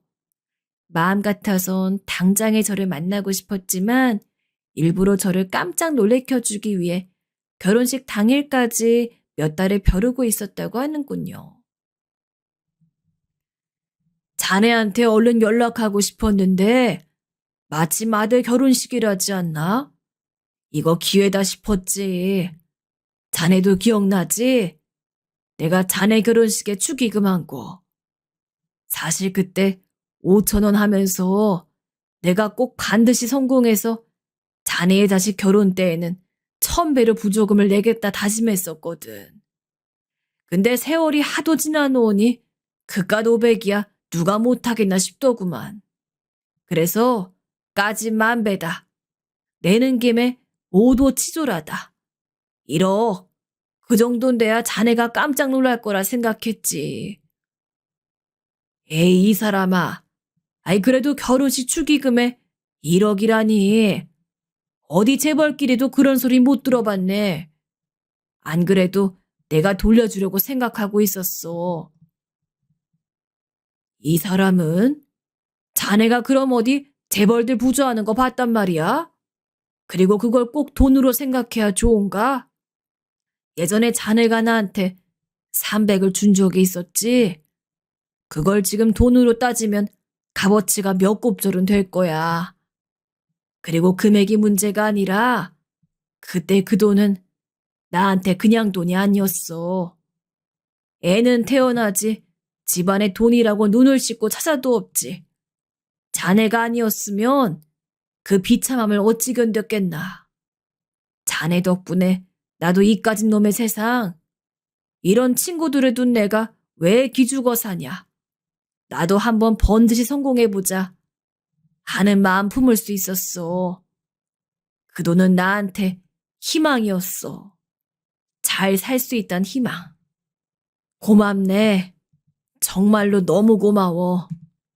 지금 생각해보니 내 생애에서 고마운 사람들이 한둘이 아니었더구만. 그걸 너무도 늦게 깨달았지만. 전 고개를 절레절레 저었습니다. 민규만 그리 느낀 게 아니었습니다. 저 역시 친구로 인해 힘든 수련의 시간을 견딜 수 있었고 친구의 따뜻한 말 몇 마디로 안식을 되찾을 수 있었습니다. 자넨 내게 고향 같은 친구야. 민규는 제게 고향 같은 친구였습니다. 언제 어디서든 돌아가고 싶은 곳, 찾아가고 싶은 곳, 그런 친구였어요. 나이가 들고 시간이 흘러 기억에선 잊혀져 갔지만 마음에선 계속 갈망하고 그리워하던 친구였지요. 그런 친구를 지금이라도 만나 감사의 따름이었습니다. 전 그날 민규와 함께 술을 한 잔 기울이곤 집으로 돌아와 아내에게 민규 이야기를 꺼냈어요. 아내도 무척 놀라하며 지금이라도 만나 다행이라고, 다행이라 말했습니다. 정말 사람이년 신기하네요. 참, 다시 못 볼 거라 생각했는데. 그러게 말이야. 나도 민규는 못 볼 줄 알았는데 이렇게도 만나지는구만. 아내의 말대로 사람의 인연이란 참 신기하기도 하고 귀하기도 합니다. 뜻하지 않았지만 이루어지고 만나고 싶어도 선뜻 닿지 않을 때가 있으니까요. 친구에게 닿고 싶을 땐 마음처럼 되지 않다. 이제 이렇게 친구가 제게로 먼저 걸어왔으니 그 손을 잡고 다시는 놓지 않으려 합니다. 나도 한번 꼭 만나고 싶어요. 다음에 당신이랑 같이 만나요. 그러자고. 아낸 친구와의 만남에 요즘 들떠하고 있습니다. 친구에게 말했더니 친구도 그럼 재수 씨를 데려가겠다 하더군요. 그러고 보니 재수 씨도 오랜만에 보네요. 네 사람이 만날 걸 생각하니 벌써부터 마음이 흐뭇해집니다. 또 그렇지 않아도 저도 수년 내로 은퇴를 마음먹고 있었는데 함께 노년을 보낼 친구가 생겨 얼마나 마음이 든든한지 몰라요. 그간 살아오면서 많은 사람들을 사귀었지만 내 속내를 모두 털어놓을 수 있는 사람을 찾기가 어려웠습니다만 친구를 다시 만나게 되니 참 기쁘기도 하고 유년 시절부터 지금까지의 인연이라니 참 보통 인연이 아니란 생각이 듭니다. 어린 시절 친구와 함께 나중에 커서도 꼭 이웃에 살자고 입버릇처럼 말하곤 했는데 이제야 그 약속이 실현되려나 봅니다. 그리고 축의금은 친구의 말에 일단은 고맙게 받겠다고 말하곤 받았지만 그 돈을 좋은 곳에 쓰려고 마음먹었습니다. 아직 사용처는 정하지 못했지만 고향에 기부를 할까 합니다. 민규도 그걸 제일 좋아할까 싶지 않네요. 오늘 이 늙은이의 이야기는 여기까지입니다. 쓰면서도 저 젊은 날의 회상을 하는 듯 싶어 가슴이 먹먹하기도 하고 옛날 생각이 많이 나 참 뭉클했습니다. 나이가 드니 눈물도 많아지나 봅니다. 어쨌든 제게 소중한 친구 이야기를 이렇게라도 전할 수 있어 좋았어요. 다들 추운 날씨에 건강 조심하시고 들어주셔서 감사합니다.